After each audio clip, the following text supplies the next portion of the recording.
BJ with MorningBJ, son. For a New Englander. I got your BJ. Oh, God. It's going to be a rough one today. Come and get your throat cleared with Brandon and Chase. Whoa. It ain't me. Is that me? It's you. It's you. That was my phone. Oh, you know what? It picked up on the... It can't be my phone. This is awesome. It's not my phone. It's not your phone? No, mine's all the way down, bro. Oh, shit. Mine's off. Sorry, guys.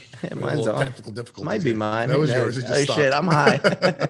I'm high. What's going on, guys? Welcome to this episode of Your Morning BJ. I'm your host, Brandon Allen, along with my co-host, Jason Latona. And this is episode 18? Is it 18? I think, yeah. 17 or 18? 18, right? I think 17 last time, yeah. Because I didn't, it was like 17 is my favorite number. 18 weeks in a row. Dude.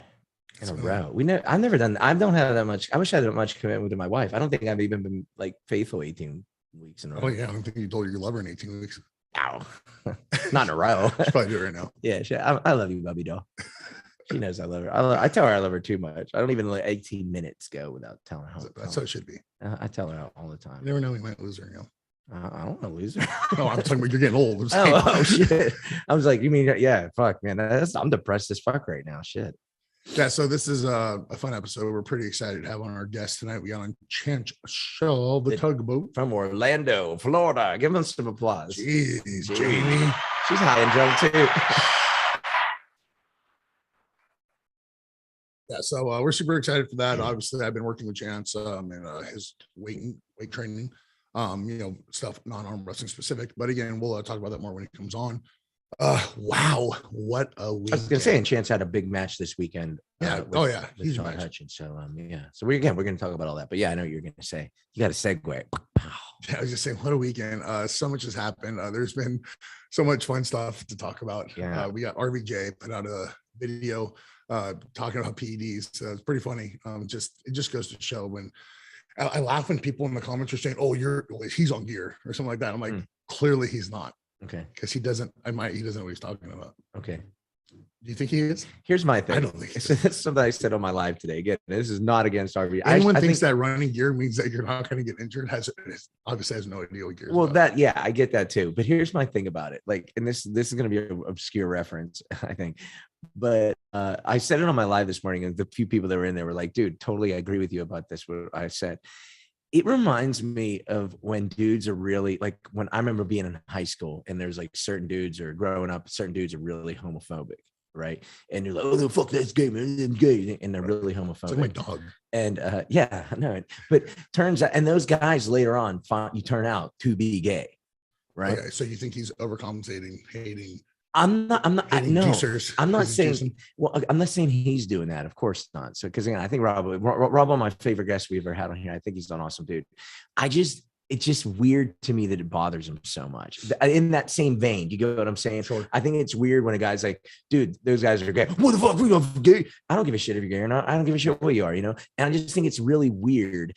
And here's the other thing, along those lines, it's like he's find me a professional sport at all where everyone's on. Yeah, that's the ignorance is what I'm talking about, though. Like, there's not a professional sport that exists if they're not. They don't understand how doping works, how easy it is to manipulate That's these what I'm tests. saying. Exactly. Like, everyone is choosing. Like, so as I'm saying, it's not like he's like, "Oh, we'll pick a different sport." Every sport, pick basketball, Right. they're on it. Yes.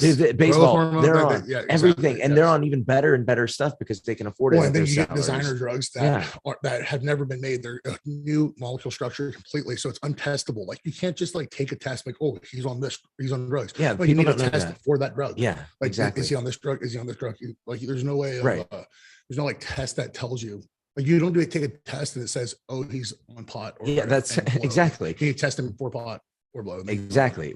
Again, that it's like one of those things. If you know anything about the history of steroids and the steroid Turinabol, it was literally it's still out. People still use it, but it was one of the few drugs, they're steroids that were made specifically for performance enhancing. It was along with many others, but that one has no medical benefit. Right. There's no. Like, That's what I'm like saying. AIDS patients or anyone that has like a muscular deficiency issue or some kind of muscle wasting disease, to where like Anadrol, Anavar, all these other kind of compounds exist for those reasons. Correct. Yeah, there's several that are performance enhancing only. Like, but what I was going to say is the Eastern Europeans got away with doping T-ball for a long time because they didn't know what it was. Right? Exactly. Yeah, and there's a million other T-balls. Yep. No, I know. That's what I'm saying. I know that, and I just don't get that's what I'm saying. Like I said, I don't get the anger, the this. Okay, well, I get it, but I just disagree with it. So I understand where he's coming from, like because he feel like he's not playing on the level playing field, which I mean is true. Like if you're juicing and you're not, juicing is going to have benefits that the guy that's not is. But some people just have a genetic potential so much higher that they don't need a juice to get the same achievements that guys with lower genetic potential juice and get up to. And I think Rob is one of those guys that's genetically gifted. Well, that's my look point. at him and just know that he's genetically gifted. Absolutely. Even if he was on gear, to look like him requires a lot of work. Well, this is my point, and this is why where I call bullshit with the whole level playing field thing. You and I are not on a level playing field. If just both of us that are normal genetics. Sure. Yeah. Okay. Do you see what I'm saying? Right. So what I was getting at. No, I know what you're getting at. He's mad that there's guys entering tournaments where there's opportunities to make money and winning them. When the rules they're not testing properly or anything like that, then it's a level, in my opinion, it's a level playing field. You're allowed to do whatever wants to enter. If you choose not to, that's your choice. And then maybe he wishes there was a way to compete with these money matches and stuff like that. I get that was tested.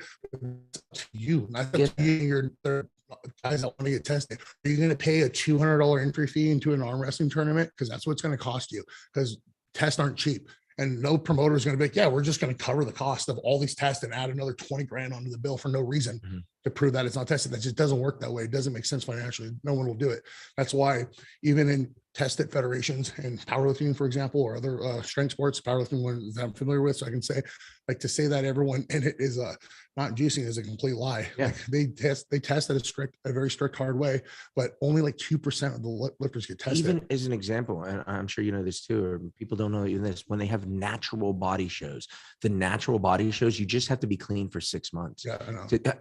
And so again, people are just so delusional about the whole thing. But I just think it's a lack of education on it. And I do, but that's what I'm saying though. If everything you said, I think is completely 100% right. I agree. I see the same thing. But what I'm simply saying, the whole, even the idea of a level playing field, it's like taking Jonah Hill and you. Genetically, you guys are two fucking totally different people. And even if you grow up, and I bet if you put Jonah Hill on a cycle, I'm funny. You are funny. That's what I was going to say. He's not that funny. Your bodies are very similar. Right. Your personalities aren't. So for the people, I understand where I was going. But you know what? But really, I bet you could put Jonah Hill on a cycle and he wouldn't have the same testosterone or this or that, whatever genetic structure of you natural. Of course. That's what that was my point about our genetic ceilings already. Yeah. Is what makes things change. Look at Khaled. Yeah. I firmly believe Khaled has never run any PEDs. It just doesn't seem like someone that even have access to it. Yeah. Obviously has access to Larry, but guys, this stuff's not cheap. People don't just give this stuff away. So I don't think Khaled, there's never been a change that I've seen in the video of Khaled where you're like, oh wow, he definitely looks like he's improved where he's had PEDs. And so that's someone that's just a genetic mutant. That imagine if he ran the PEDs and then had all the time with training and all this other stuff as Larry. Imagine how much more freaky he would be. But again, correct me if I'm wrong because I'm using your science here. But it is possible that he could take that same kind of cycle and not respond to it the way. Oh, absolutely. Not everyone responds well to it. That's what I'm saying. Yeah. Like I know you've talked about Godzilla, and I know she's talked about stuff where people say, "Oh, what if I took this, and that?" And I heard you say the way she responds to things is that's the genetics that's so different. Yeah, and myself included. Like when I was in powerlifting, I'd run doses. I'd run heavy compounds too. Uh-huh. But even at what was heavy for me wasn't what heavy was for everyone else. Yeah, like not even close. Like I'm not saying everyone else. I'm just saying there's outliers that would run way more and then not get nearly as good as effects. And the other thing I want to touch on this is like someone like they're trying to say. Again, we had Mike Aiello come on a couple of weeks ago, and I thought it was because I love Mike. I think he's a funny dude. He's freaking ridiculously handsome, but I love his honesty because it puts things in perspective, especially if you're a young guy coming up and going, "Is that achievable natural or whatever?" And if and if you're lying, I just hate the lying. That's my problem with a lot of these influencers from like the early 2000s yeah, and mid man. 2000s. Yep. they were like, they had it in his head that they had to pretend they're natty because they had these supplement sponsors and shit like that. And then you look at them and like you can see these huge dips in their career. It's like clearly off cycle, health issues, very obvious what's going on here. And then back on, all of a sudden they look sick. They're 15, 20 years older now, but look better than they did then. And they're still trying to feed you this garbage that they're natty. It's like, shut the fuck up about it. Like that wave is past. I know you have it inbred in your head because you're early 2010 or beyond or earlier, and where it was still super taboo, but it's not anymore in the fitness industry, and arm wrestling is in the fitness industry. And something else I was saying to Sarah, because they're saying, oh, someone telling like that is going to make other people run to do it because you're going to, and I'm like, that's an argument. I do agree with that. That's why I choose not to talk about numbers specifically, right? Because I don't want some young 20-year-old or even younger than that kid to be like, oh, well, this is what Brandon did. I need to run those numbers again. And I totally understand and respect that from you. But the way I look at it is like this, dude. I know everything about meth. People who said it's awesome or drugs like heroin go, dude, it's terrible, but it's amazing. Or skydiving. Let's not even say drugs. It's just skydiving. Meth you do it only on Thursdays, so it's not like you have a problem. Yeah, that's what I'm saying. It's not too bad. Right. But I'm just saying, just because I get exposed to some thick story doesn't mean I'm go, oh, that's what I'm gonna do. I still have a fucking choice. Well, I agree with you. Like I'm libertarian in that aspect too. Like to each their own. But I just said I don't want to be the one putting. Oh, of course, and I totally understand because I have nothing wrong with anyone else doing it. Yeah. But I'm just saying, it's just like just because I hear something doesn't mean like you could tell me exactly what you did. I'm not gonna go, oh, guess what I'm gonna do. I have zero. Right, but you're also not a 16-year-old kid is my concern. No, I know, but even if but I'm just saying, what I mean? It's just like, again, shame on the 16-year-old parents for listening to me. Yeah, right? That's stupid. Unless you're like a hot mom, then I don't know. Well, then like that. Smack me around a little bit. I want to ask you a couple other things real quick before Chance comes on. Have you heard about the whole there's another big thing, all the freaking other arm channels or arm wrestling channels and news are covering this, the whole great strap debate.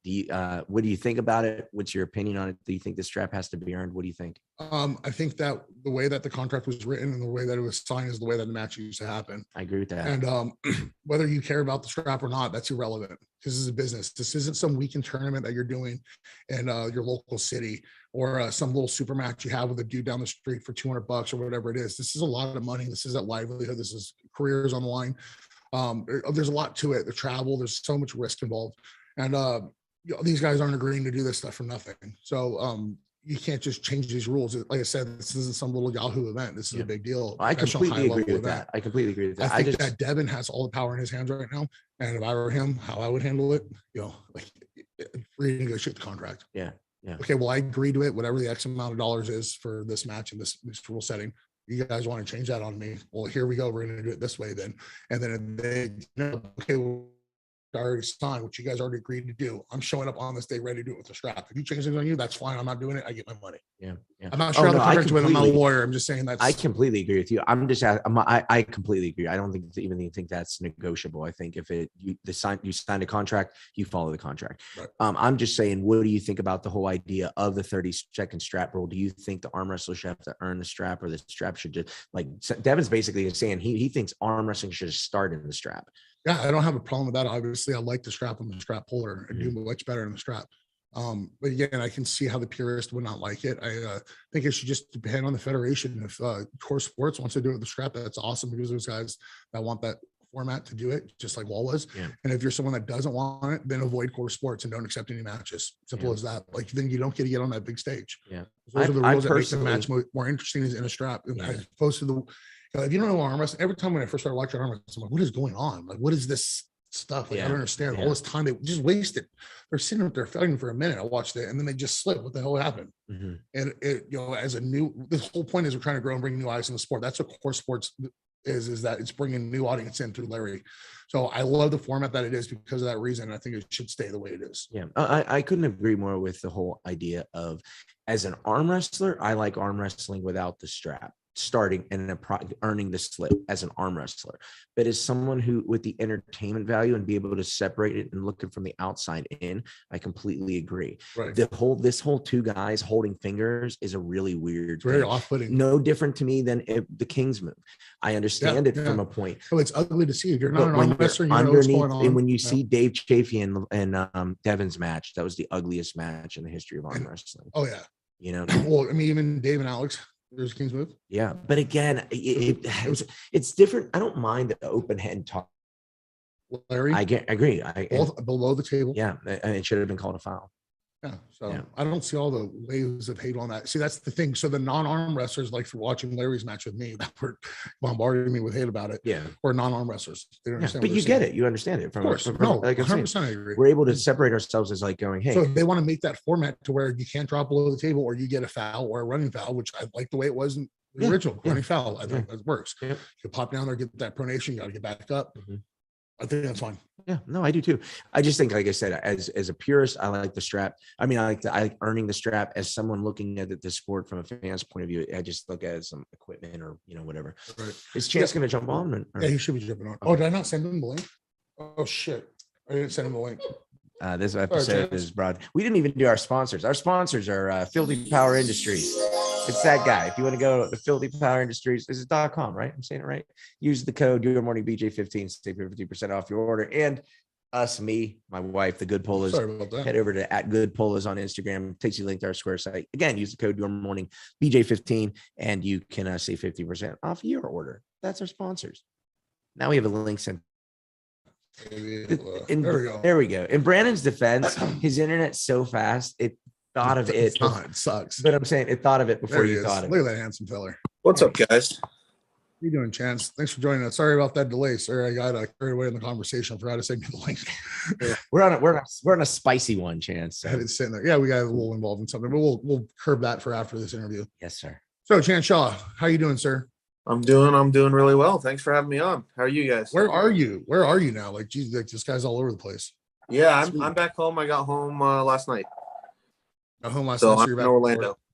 Yeah. Nice. You were in Sweden for a bit, yes?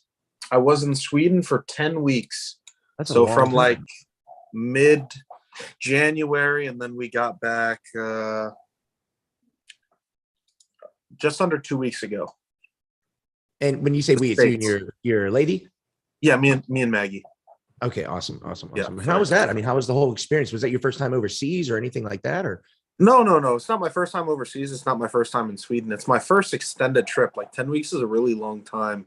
Yeah. It's like a permanent house. It was really amazing.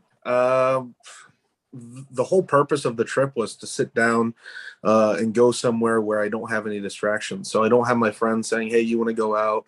I don't have any reason to do anything but to eat and train. So basically for 10 weeks straight, I was just eating and training and studying arm wrestling and sleeping. So yeah, for what I wanted, it's everything that I could have asked for.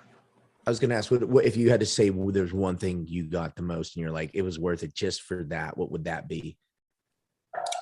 I mean, really just getting rid of all my distractions and being able to focus on training is I mean, that was the biggest thing. And Emil Ekstrom, the guy I was staying with, he kept me on like all the time. Even if I was having a day where I'm like, yeah, like it's leg day, we can skip. I'm like, no, we're going to the gym. Like, come on. You don't have an option. So that's really, really nice. Awesome. Well, Chance, I'm going to ask you, because speaking for the gym, I'm going to play the dating game here. How did you meet Brandon, and what was so special about his program that?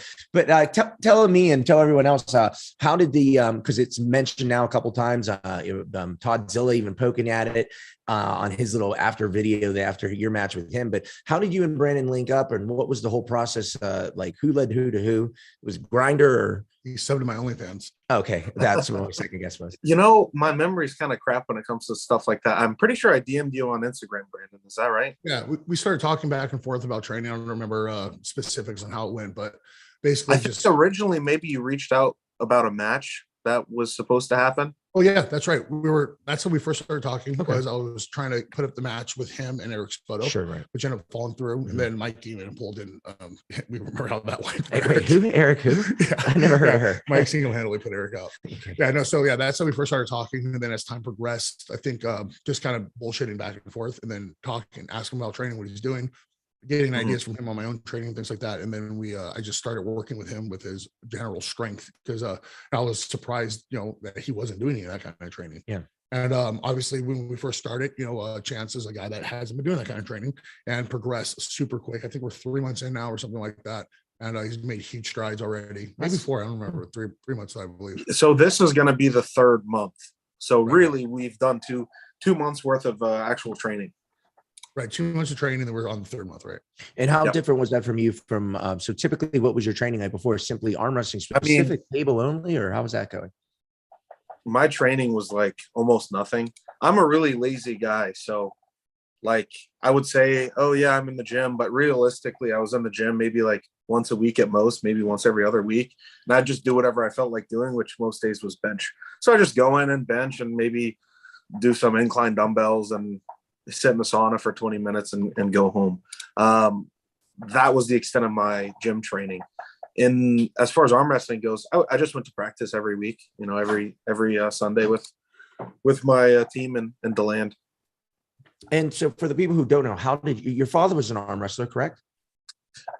That's a stretch. Okay, so, I mean, because I don't know the story. I was going to ask. So what's the story? Yeah. How did you get involved in the sport? Why are you so good? My dad is a power lifter, or was a power lifter, I should say. He did bench press only. So not all 3 lifts like Brandon, but he competed in bench press. He did WNPF, which is a tested organization. He set like state, national, and world records, right?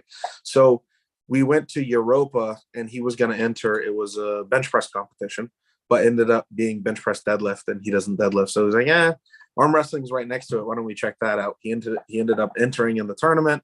He won the novice class. I was like, this is super cool. And then we met up with Brandon Morris and Craig Sublair on two separate occasions just to like practice and see how I liked it. And it ended up being a really good time. So I just kind of started practicing. We ended up going up to a tournament in Jacksonville where I thought my dad was going to compete. And then when we got there, he was like, oh no, you're actually competing. So I entered the tournament out of surprise and took second. And yeah, I love it. Was it the Mudville Grill in Jacksonville? No, it wasn't. That's where they always used to have the comps back when I lived in Florida. That's where they have Florida States. And okay, they still have it there. Wow. Well, the last 2 years, Brandon Morris has put it on in Orlando, but it's supposed to be going back up there. Wow. So okay, and when you're talking about all this stuff with Europa and you getting on the table, how many years ago is this? What year are you talking? That was 2015. So okay. April 2015 was my very first tournament. Okay. Yeah, it was a WA. Interrupt real quick. We had a super chat in real quick from Sap the Bee. He says, "Hey, Chance, who felt stronger to you, John or Todd? And what are your predictions? There's Todd versus Michael." Todd, and then John versus Corey. That was my question for Chance. Who felt stronger, John or Todd? I think I got the peaked version of Todd. According to Todd, he's like the strongest he's ever been. And I got like only a few months trained John. So I don't think my assessment should be or could be accurate based off of the 2 guys that I felt. So, I mean, I will say Todd felt stronger horsepower wise, but obviously John is a smarter arm wrestler. Not that Todd isn't, but yeah, I guess Todd is stronger, but that was then versus now. So I would imagine John is still probably stronger now. Who do I think is going to win between Todd and Michael? Michael should be the favorite, but I don't think that it's out of the question that Todd can get his wedge in and cause some problems for Michael.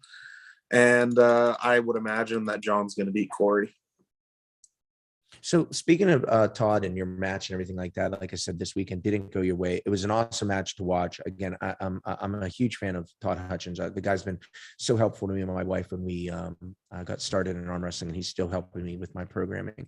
And again, I think you're a really good guy. I got to meet you in person in Florida. You actually were I don't even know if you remember this. I met Chance through my buddy Valen Lowe.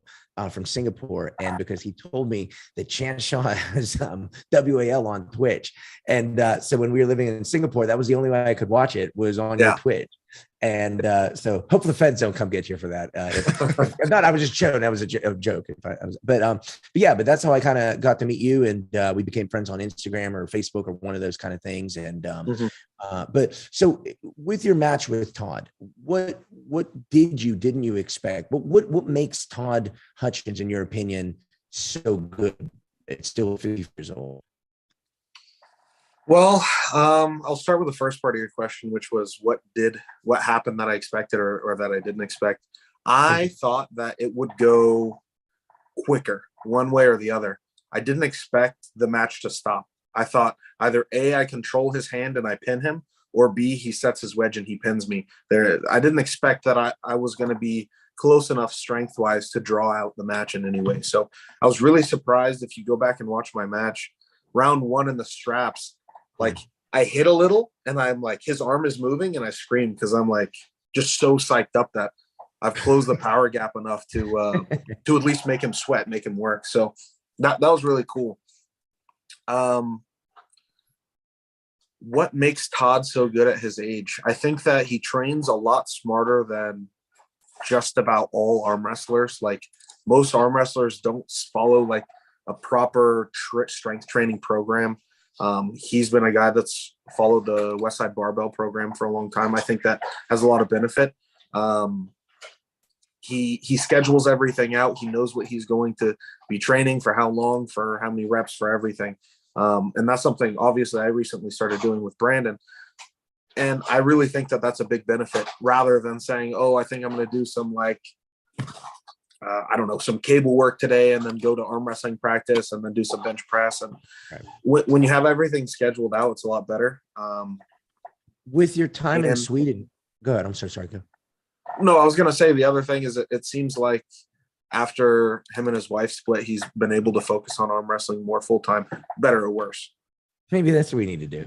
Probably. They're probably holding us back, Chance. Man, I'd be smoking dudes all over the place if I wasn't married. If I kicked Jenny out, I would just get real smelly and real skinny. Oh, dude, I would be dead in the day. If I kicked Sarah out, I would just I'd eat the cat and then I'd kill myself out of guilt. So it wouldn't be much different than when she lives there. Yeah, I couldn't survive without Maggie either. So I get it. So there we go. So we need all of them. So but I was going to say, speaking of that training regimen, now that you said that Todd has, you have now under Brandon in Europe, because one of the things I've always admired, it seems as if the Europeans just have their training structure like that. It's kind of like that's how they all train over there.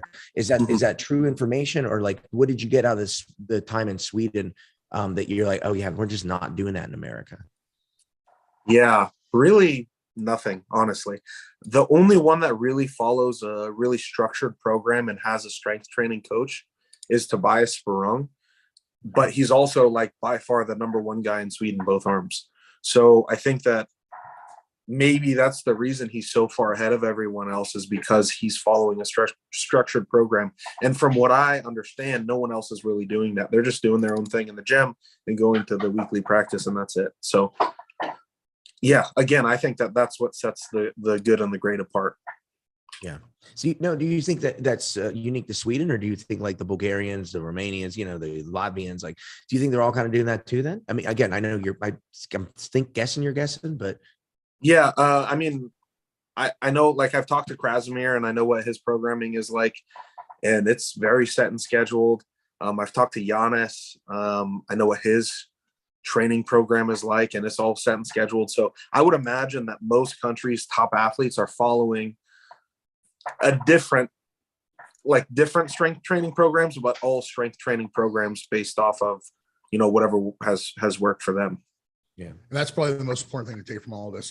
As long as you're recording and making sure you're progressing by following a structured plan, or just recording what you're doing and making sure you're doing more each time that you go and do it, that's what's going to separate you from the rest of the guys. There might just be more in Europe doing that because it's a more prevalent sport in Europe than there is in America for now. Yeah. But that could turn around, people underestimate Americans in a lot of strength sports, and especially in strongman, people are like, oh, but what about the Polish guys or this guy? I'm like, no, do the Americans smash? Yeah. I think we talked about that before, but yeah, I think it's just arm wrestling is still so small in America. Yeah. Could be. I mean, I could be wrong, but No, I definitely agree. Like per capita, we don't have very many arm wrestlers compared to these other countries. And we don't take it that serious. Most arm wrestlers don't take it that serious here. It's like something to do on the weekends to hang out with your friends and get away from your wife. That's how most arm wrestlers treat it. They don't take it as a sport.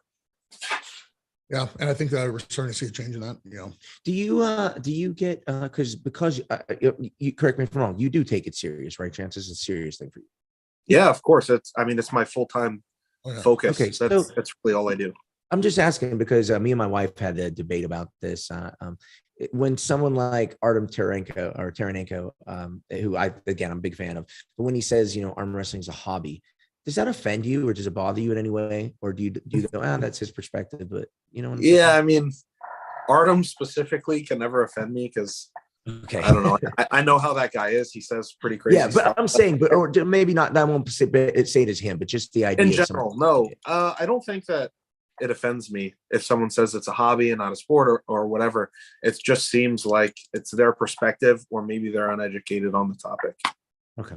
I still agree with Artem on that, even though I take it seriously and I love it. I train 3 times a day, and I get where he's coming from. Even with powerlifting, when I was at the highest level and making a living doing it, still think it's considered a hobby. Yeah, but at that point, it's like if you're making a living, is it really a hobby? I feel like at that point, you can at least call it a job. Yeah. Okay, well, and it definitely turns into a job. Even your hobby turns into your job when you start making money on it, because you start training through injuries.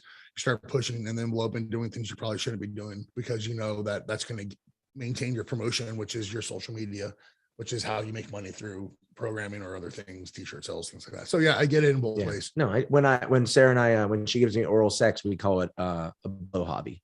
Blow hobby. Yeah. Right. It's not right. It's for fun. It's more fun. It's not that serious. I don't pay her for it. You don't come. I never come. I don't pay her for it. It's the blow hobby. We just got demonetized. Yeah, it's okay. It's all right. We'll get it back. So Chance Shaw, how you doing, buddy? With the your matches coming up, we got you want to talk about that at all, or? Yeah. So I guess my next match so far, it might change, but would be FA East versus West in May. I think that's the 14th or the 21st. Then after that, I have Brendan Lemon Mulvihill, June 4th. I'm working on something in June. It's not set in stone, with a pretty big opponent in Michigan. And then I'm also working on something that's not set in stone. That'll be a rematch in August in Kentucky. So I have a lot on my plate. I really we spoke before and you were like, you got to stop taking all these matches and just do a few a year. And I'm like, yeah, that's smart. And then I'm like, well, they're offering good deals. Every other week, he's like, hey, what do you think about this? Hey, what do you think about this? I'm like, dude, your poor arm. So what? Okay, and now you just want him to like, if you had to pick a time and frame and everything. I think 3 months gaps are perfect. Right, and just simply for recovery, or because you want gives you an opportunity to get stronger. Right, you understand. Yeah. So it's when this is again me. I'm not speaking for Chance. I'm saying for me. I know how much damage I take during even a hard practice or through a match, to where I can no longer progress in the weights that are going to help me on the table. Mm-hmm. Now, this can be argued and debated that table time is more important than our time and things like that, of course. But I'm just talking about my perspective of it. So I think it would be more beneficiary to Chance to have a little more time in between those matches to get a little stronger in the gym and then test himself again, and then stronger in the gym, then test himself. But again, he's 23 years old, right? You're 23? Yep. So his recovery time is going to be astronomical compared to someone like mine. Right. So he may be imagine compared to mine, Jesus. Right. So he's pulling every month, kicking ass, having getting these battles, but he's recovering from them. Well, you're 23, really? That's all you are? Yeah. Yeah, I'm 23. I'm literally double your age, Chance. I'm so sad. I just felt really old. I'm like, I'm 46. Yeah. But I mean, so far I feel like pulling a lot of matches hasn't done too much damage to my arm. Like, I don't know, last year I was on a plane flying to a tournament maybe 2 to 3 times a month, like for 6 months straight, just competing every single weekend. And I felt like it wasn't really holding me back recovery wise. I do feel like the biggest factor is if I have a match every month, I don't have very much time to progress. Right. Yeah, well, I guess my argument would be though that you also weren't doing full body general strength training back then as well, which That's true. is going to be more fatigue on your CNS and require more time to recover from as well. So, but I just want to say, dude, when you came out on the stage for your match, you looked so much different and looked jacked as fuck. I was super stoked. I was like, damn, Thank you. Yeah, so you look great, man. So it's definitely working, and obviously the better shape you're in, the better you're going to perform on the table. Yeah. I probably heard like 100 times, like, dude, what are you doing? You look so much better. Like, whatever you're doing, keep doing it. I'm like, it feels really nice to hear people say that. With his nutrition? I was gonna say, did you do anything with Chance's nutrition? Oh yeah, actually, I just started working with him with his nutrition. He Okay. just sent him his diet. Yeah, yesterday. I think I sent it to you, right? Or yesterday. Sunday. And I haven't started it today, just for the record. Yeah, he's starting. I think he said what, tomorrow, Wednesday, he'll get on it, or Wednesday or Thursday. Yeah, whenever I pre-shop. Yeah, so I just sent him his diet. So once he starts that up too, that's gonna, and obviously there's so many factors that you can put into improving your physique and improving your strength and recovery and all these things. So as he adds more to them, they're gonna get better and better. Right. So right now, the one thing he was missing was diet. Not that his diet was terrible before. He was doing things right, maybe just eating a little too much. And I think not the right amount of things to, again, I'm a big proponent of the vertical diet. So I think that you have to meet all your macronutrients in order to, and then, you vertically adjust your macronutrients. So I gave Chance a diet that's going to be more to help him lose weight slowly or lose. It's not like it's just fat that he wants to lose and maintain muscle mass and not lose too much strength. So once he starts that, in a few weeks, we'll start seeing more changes as well. Yeah, it's funny because I was telling one of my clients, when people hear the word diet, they hear the vertical diet, they always think losing weight. I'm like, diet just means how you're eating. Yeah, what you're eating. Your diet of McDonald's. Yeah, exactly. It's exactly what I said to him too. You're a double cheeseburger diet is a diet, but yeah, well, it's I've never had such success. You know what I mean? The last 3 years doing the vertical diet. Everyone I know, all the top dogs, Hathor dog, like anyone that you guys know, the big dogs ever work for Stan Efferding. It's all vertical diet, and even all the pro bodybuilders that do it. And they get on stage and they're eating steak and rice year round. They're not starving themselves or anything like that. You eat a ton of red meat on it, a lot of salt. It's just a really great way to be strong. Exactly. Be full. It's so funny because again, I had that conversation with a client of mine. He said, "Oh, I'm trying to avoid salt and everything like that." And I'm like, "Dude, it was lies from the sugar companies." That's what I said. Yeah, man. You can look all that up. The sugar companies were all paid off scientists in the 90s to try to make you that salt was this bad thing and sugar is not a bad thing. Sugar is the worst thing, absolutely worst thing. Seed oils are the worst thing for you. Your body's 80% water. How are you going to put oil in? What happens when you mix oil and water? So get away from all the seed oils. None of it. No fried food at all. No pan on your pans. Just use good old fashioned butter or air fryers. Or an air fryer. Yeah, actually, I'm literally recording my my updated diet video today. Oh, nice. I have one more meal to record. I'm doing it, but I'll have that up in the next few days or so. So those of you that by the time you see this podcast, if you're interested in seeing that, you can probably go into this channel and see what I'm currently eating, which is very similar to what Chance is doing now. Chance is doing slightly more than I am, just because he's slightly larger than I am still. And we're trying to get him down slowly. Cool. Copy that. Chance, no, are you like, I mean, you're 23 and now you're doing down the strength path now that's different, but what are you still learning in the sport? I mean, you've been in arm wrestling, you said how many years now? 7 years, 8 years? Yeah, 7 years. Okay, so in the last 7 years, like so for someone 7 years in, you're young, you're getting stronger, but like, what are you learning on the table? Like for someone who's, say a newer person coming to the sport going, what is someone like you still learning or how getting stronger, Yeah. Honestly, I feel like in the last year, I've gained maybe this much knowledge when it comes to arm wrestling specifically. I think I'm at like that 95% threshold where, of course, there's still a little bit to learn, but it's not like I'm learning something all the time like I used to.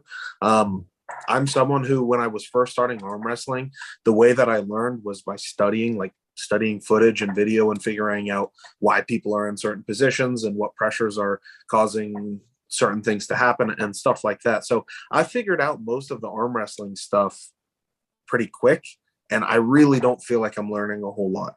So now that I'm not learning, this is why I'm focused more on strength, because I think, this is my opinion, when you're in arm wrestling for the first few years, technique is what matters more than anything else. Once that technique gap closes and your opponents are technically as good as you, or at least close, the only thing that matters is strength. Like, I could have 100% of all arm wrestling knowledge and execute it perfectly, but if I'm 50% as strong as my opponent, it doesn't matter. So now that I feel like I know almost everything about arm wrestling, I feel like now it's just time to get stronger. Yeah, 100% agree. I say that same analogy. I use it with MMA and stuff like that too. You know, when back in 1993, when probably before you were born, Hoist 90. Gracie, right, Hoist Gracie, beat everybody, and he was a small guy, and because he technically had so much more technical skill than everyone else. Fast forward, all these years, 20 some years ahead to MMA now. There's a reason there's weight classes. There's a reason because everyone's at a technical level, and the guys that are the more athletic, the more those are the guys that are winning fights. So it's like I can take all of Elio Gracie, the founder of Gracie Jiu-Jitsu's knowledge and put it in a child. He can't beat me up. I can just pick him up and throw him. So, I agree. People say, is it a strength sport or a combat sport? And I say it's a strength sport or it's a combat sport if the guys are equal strength. It's a combat sport or it's a strength sport if the guys are equal, combat level. So that's the things that matter. Yeah. All right, Chance. What do you got going on coming up here? I know you and I have been talking a little bit on the side, and we're working on new things for you to help the arm wrestling community and maybe ways to generate some more income. Are you willing to talk about that and what you plan on doing? Yeah, sure. We can talk a little bit about that. Like you said, we've been talking. You've encouraged me to start doing video consultations and custom programming, as well as just arm wrestling templates. So basically, it's my way of teaching everything that I know about getting stronger for arm wrestling and getting better at arm wrestling. I can give it back to the community through programming and video consultations. So I actually just today, after talking to you today, I went and opened up a business account so I can start getting everything worked on. And Maggie's working on building me a website so I can have everything good to go. Awesome, man. So you'll have your own website. You'll be able to accept payment through PayPal and Venmo. So you'll be able to reach a large audience, everyone online that follows you on your YouTube channel, things like that. Where can they find you? Email or Instagram, or what's the best way? Yeah, right now the best way to reach out to me about any of this is just through Instagram. It's @ChantShaw. I always check my DMs. I don't think I have an unread DM for more than a couple hours. Awesome. I was going to say too, while we're all here, what was your biggest takeaway from not your match and stuff like that, but the other side of the world, King of the Table? If you had to pick a takeaway that, what surprised you, what was that you thought it was going to go exactly what you happened. So what was your thoughts on King of the Table 3? Two things I guess I'd want to talk about. I expected Larry to win pretty convincingly. I'm very surprised that he didn't. That's number one. Number two is, I was surprised at how dominating Dave Chafee was over Kredecha. Because if you look at it like arm wrestling math, which never makes any sense anyways, like Michael Todd beat Dave Chafee. He's always beat Dave Chafee. But then Michael loses to Gennady. Gennady loses to Hermes. Hermes loses to Alex. So it seems like there's some gap between Dave and Alex, and Dave just dominated Alex. So I'm curious to see where Dave stacks up against someone like Vitali now. Well, exactly, because to me, my prediction going into the match, I actually thought Alex was going to win based off his performance against Hermes and doing like you said, the math, the arm wrestling math. I think the other thing I said was going into this match, I think I put in our little chat group, I said that if Dave wins, it just, to me, what level is Levon on? Right, especially that's what I was thinking. If he wins, how far is that? And gap? Dave looked pretty freaking. I mean, I felt like Dave looked just about as convincing after maybe the second round that Levon did against him, and I was just like, what level is Levon on? He's just on a total different, stratosphere. Yeah. That being said, I mean, it's possible that Alex gives more trouble to Levon than Dave did, even though Dave beat Alex, because Alex is 6'8" or 6'9". He has a long lever. He can attack Levon's hand a bit more. So maybe it translates. It's really hard to say, well, A beat B, and C beat B, so B can beat A and blah, blah, blah. It doesn't work that way. It works like styles make matches, and, the way bodies are built make matches too. And what about Sarah and Gabby? Were you surprised that the gap's still that big? I mean, initially with the horsepower. Unfortunately, I wasn't surprised. Yeah. Gabby is a tough nut to crack. She's really strong. I've had the opportunity to pull Sarah and Gabby on multiple occasions. Yeah, I kind of assumed it would go that way. I was really rooting for Sarah. I was hoping that she closed the gap, but I wasn't expecting it. You said you have pulled Gabby before. Yeah, a few times. Yeah. So she's just I was gonna say, I would, dude, the way she looked against Sarah, and I know how strong Sarah is. I feel like you could throw Gabby into the 176-pound men mix, and you could. Yeah, you could. Yeah. I mean, Sarah has beaten people like Greg Ray, and Greg Ray is like a top 10 176 men puller in the US. So you take Sarah's beating him, like where does that put Gabby? Top 5? I don't know. It's kind of crazy to think about how strong she is. That makes me feel good because Sarah said last time I was at King of Cali, Sarah and I gripped up, and she was super complimentary of my progress. And again, thank you, Todd Hutchins. And her husband said, "Where do you think him and Greg Gray are?" And she said, "He smokes Greg Gray." So actually, does that put me in the top 10, 176? I don't know, but well, Greg Gray. you have to do it, right? I know, right? Exactly. So I'm just saying, but it gave me. I didn't know Greg was actually. I know Greg, so I didn't know who was that. I mean, he might be something like 12, but he's right there. Hey, I'll take it. I'll take it. I'll take the compliment. Well, Chance, what do you think about the controversy going on with Devin Larratt and the strap, no strap stuff going on with King of the Table? Yeah. So I guess it depends how you ask the question. Like, do I think that the strap should automatically be applied for arm wrestling? Most of the time, no. But do I feel in this case it should? Yes, because the contracts were signed under a certain rule set. So the match should happen under that rule set. People are asking like, well, if one guy wants the straps and the other guy agrees to it, can they start in the strap? Like that obviously makes sense if both athletes agree to it. So, I mean, I don't think there should be controversy. I think that the rules should be the way that they were when the contract was signed, and it should be pretty simple. And moving forward to future matches, if they want to change the rules set for core sports and King of the Table, that's fine. But it should be under the contract at the time when those athletes sign it. Agreed. Yeah, we basically both agreed to the same thing before having on. Yep. Exactly. I mean, you said it verbatim what Brandon said, and I just agreed with it. Yeah. What do you think about Devin versus Levon match? You think there's any hope there for Devin? Yeah, I do. I don't think that Devin can win the match, but I think he can win a round. Interesting. My prediction is if Devin can win a round, he wins the match. Yeah, but what if he wins the round on like round 6? I meant within the like the first 4 before he gets. Okay. That's 3-0 and then wins a round. I think if Levon went 3, hypothetically, Levon got 3, Devin wins that 4th match, just like Sarah and Gabby. I mean, if that would have played out, that could have went real different, one round earlier. Yeah, I mean, I wouldn't disagree if Devin can pull it out in round 4 and make it 3-1. He's probably going to win 4-3. I don't know. That's what I'm saying. Yeah. If the strength gap is close enough for that to happen. I know that endurance-wise, I mean, if you watch Levon pull, he's huffing and puffing after smoking Dave Chafee round 1. Like, he's still already starting to get tired. Devin's a lot smarter than Dave is when it comes to arm wrestling.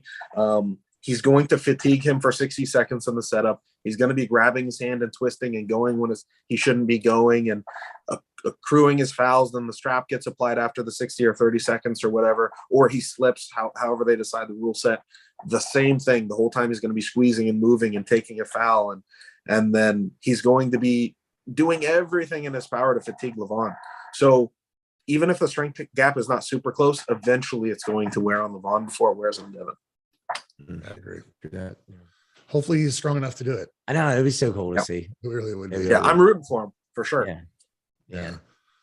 I think everyone except Arackley and Gennady are rooting for Devin. Well, there's a lot of everyone hates Devin now. Yeah. So, well, a chance we don't want to take too much of your time. We appreciate you coming on and talking with us and everything. Is there how can people find you? How can they reach out to you? What's your channel on YouTube?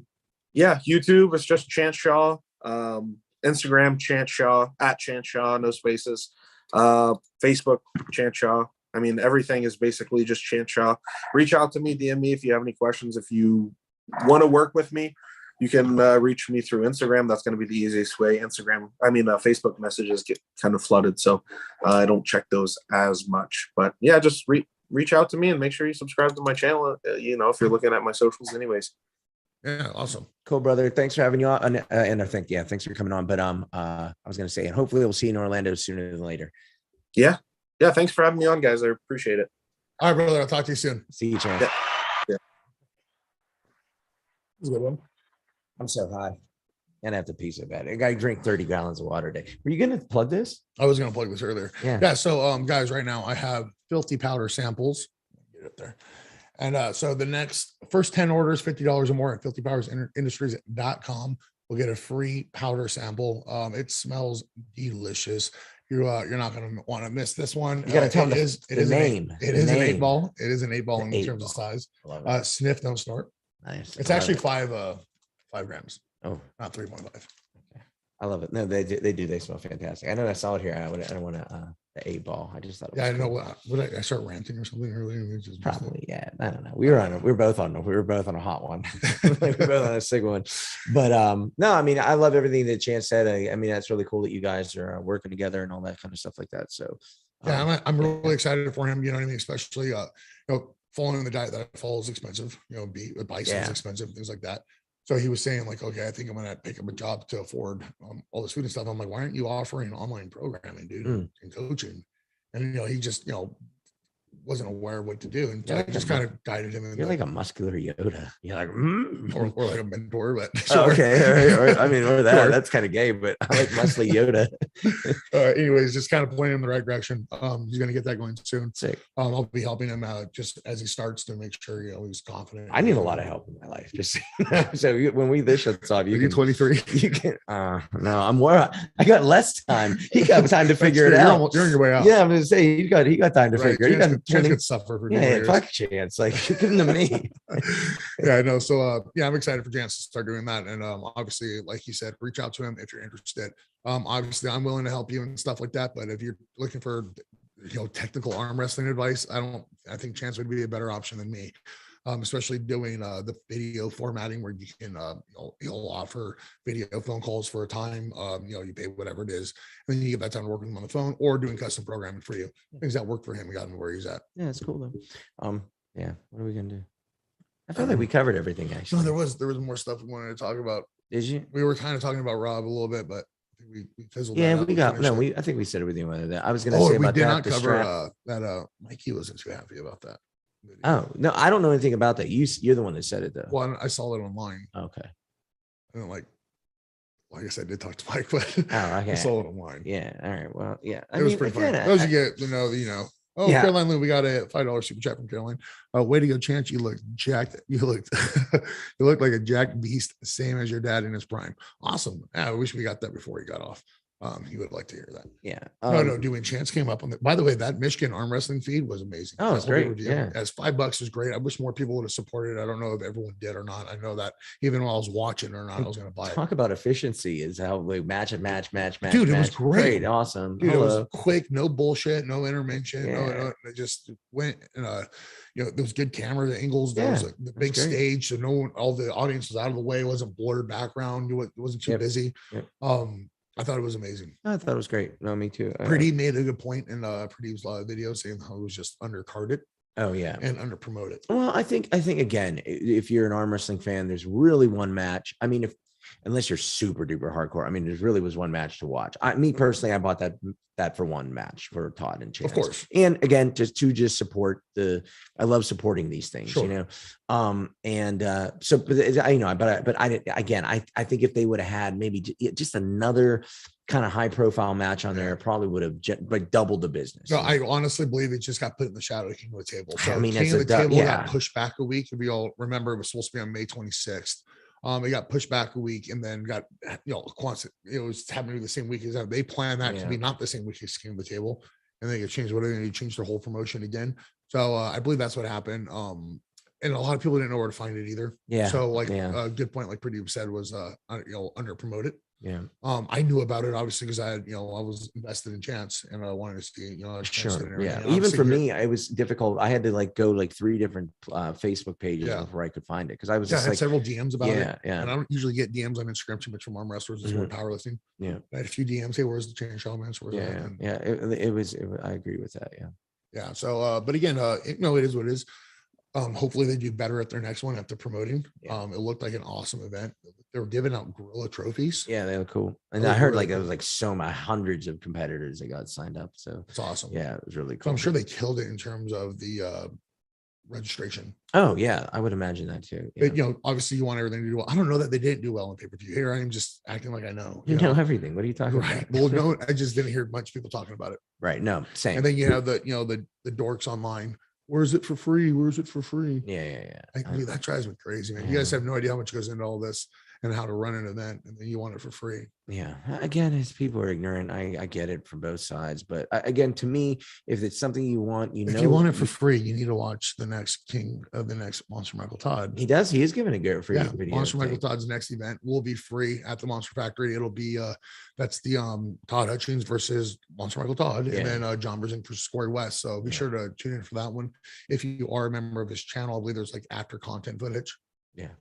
I mean, I'll be a member of the channel for that anyways. Just even if I watch it or not, just because I want the event to do. Yeah, like I mean, I support Ryan Bowen's channel. I just got the only because I'm too lazy to cancel it, but I just got the notification for my YouTube.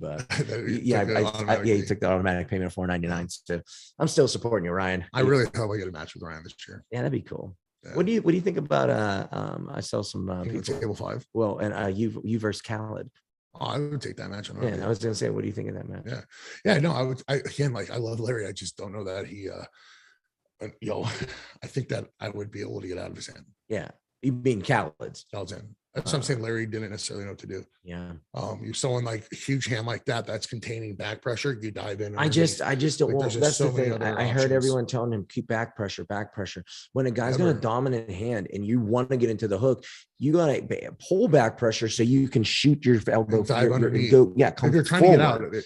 Well, no, I'm just saying if he just wanted to force a hook, I think what Larry should have done was grab Khaled low and on purpose be a little bit back and then boom, jam his shoulder forward and cut that angle off. Listen, I also too believe that Larry just has zero gas. Yeah, he looks so tired. I'll be honest with you, like I'm not talking numbers or anything, but we talked about everything. Yeah. He wasn't running a big dose of PEDs. Yeah. So that was my initial analysis that I thought. I talked about it last night on my live feed. I was like, I think Larry is just running too much gas and he's pumping so quick. I can see him when he's even standing there. He's leaning on the table. Yeah. He can't stand and talk. When I was there at the event, he would have to sit down on a chair. They're asking him to stand up and stuff. I just couldn't stand. I was 320 pounds. You know what I mean? But I walk every day and I maintain some decent amount of cardio so that I don't get in that position. Because when I was powerlifting at 360, I couldn't stand for longer than 10 seconds. I mean, it'd hurt. Your back would hurt. Yeah. But that's just not the case. I also think that Larry's just too big for arm wrestling for what his potential will allow. I think if he lost around 20 pounds, he would be a much better arm wrestler. He wouldn't as pump as quick and things like that. So again, we talked about things a little bit. Like I said, I initially thought it was be too much gear. Yeah. I think we both said this. I think he's going to Australia to pull in a tournament there. Yep, he's competing in a tournament potentially at the end of the month. I thought it was like in my head, okay, an Australian tournament sounds great because and I talk about this in life, like Australian pullers, from what I hear, are a little behind American and European. Yeah. So the talent pool wouldn't be they're upside down, of course. Well, the talent pool wouldn't be as deep. It would give Larry a good opportunity to do well. And then I watched Ryan Bowen's show the other day. He's talking about how there's all these killers in it. Oh yeah. Oh, I think this guy's coming. Because I heard they're giving away 10 grand. Yeah, it's over the top too. Right. You want for 10 grand? Oh yeah, there's going to be killers there. Yeah. Every killer in Australia and New Zealand and everywhere around. Yeah. Well, I mean, I'm sure even I wouldn't doubt that Europeans travel to that. Yeah. I mean, are there any in like Asia? Like I don't know. I don't know that big though. I mean, there could be everyone in Asia that's good. Like, they're all smaller guys, like 70 kilos, 80 kilo max. You know. Yeah. But Valen Lowe, my shout out to you, Valen. Has a match with what's his name, Sam Burnett. That they're looking to pull. Even though Sam's Valen's in the 70 class and Sam's in the 80 class, I think they're having a match. Oh. So that'll be really cool because kind of giving me some data where Sam actually is. You know what I mean? I know where Valen is. I know where I'm, but so that'll be. Dude, how shitty for Larry if he gets lined up with someone like Lachlan first match. That'd be hilarious. Poor guy. It would be great to see him get lined up with Ryan Bowen. Yeah, that'd be cool. Early too. Yeah, that'd be cool. Would that happen though? Because is Ryan that way? I don't know how much Ryan weighs. No, I would imagine Ryan's like looking to shoot like 90 kilo class. Yeah. And Okay. I think Larry would be the super heavyweight. Right, of course. He's going to be 280. Whatever. Yeah. Whatever. Right. Yeah. Unless he gets down in weight, which I really think would benefit I him. don't think he would do it though by this Australian tournament. Though. No, of course not. Well, he's already talked about how he's doing strongman training. Oh shit. And he's doing a strongman event coming up. Yeah. So I talked about this. I keep saying that last night, but so some of you that listen regularly know, some of you don't. But I said if he does strongman training, it could benefit him or it could hurt him. Mm-hmm. If he goes into strongman training to be a great strongman, it's going to kill him because he's going to get in terms of arm wrestling because he's going to get big, maxed out to move those big weights and to do those big stuff. But if he's doing strongman training and conditioning while trying to be in a caloric deficit, that will benefit him for arm wrestling because it'll be a functional strength way of getting lighter and burning calories and things like that. And then I honestly think it would benefit him, especially the strongman movements, a lot of grip and hand movement and stuff like that. And then obviously help him with athleticism, moving around, just getting more coordinated with his body. Like you said, just getting more gas in the tank. It's a big thing for him. It looks like. I mean, again, what do I know? But that's what it looks like. He looked great against Cal the first round. First round looked amazing, and then it was just like. So Jeremy was talking. He was saying he was gassed out just warming up with Barcelona in the back. Yeah. So I understand that feeling. When I was in the back warming up, I don't remember who it was. But anyways, I'm in the back doing a little bit of pulling, just getting my arm ready, getting blood in there. And then I'm like, I got a little bit of a pump, but nothing crazy. And then John Rzink's like, hey, let's grip up. I want to feel your back pressure. I'm like, all right, well, I kind of already got a little pump. So I go and he's like, oh, you got really good back pressure. I'm like, oh, fuck yeah. Awesome. Good to hear that. And now my arm's a little sore. Yeah. You're tired. And I'm like, you're like, great. Oh my God, we have 15 minutes. Yeah. I know what you're talking about. So in my head, I'm thinking, I'm like, don't you need to warm up or anything? So I was like, oh no, I don't do that before matches. Yeah. Holy shit. Just fucking like, what did I do? Yeah. Right. So next time, you gotta be like, I'm so tired. It's gonna be like, I'm gonna bring a little red band with me. Yeah. And that's it. I'm gonna just move through the movements, get blood moving. And that's it. Yeah, I know. Yeah, that's another whole topic. But about warming up and all that kind of stuff. And blood moving. Peaking, our blood moving with your little red band. Fuck, I don't know. I just gotta piss. That's all. Yeah, no, we can wrap this up. Okay. Well, guys, we appreciate you for tuning in for this episode of Your Morning BJ. We will see you on the next one. We'll announce the guest shortly. Stay gay. Super gay. Yeah.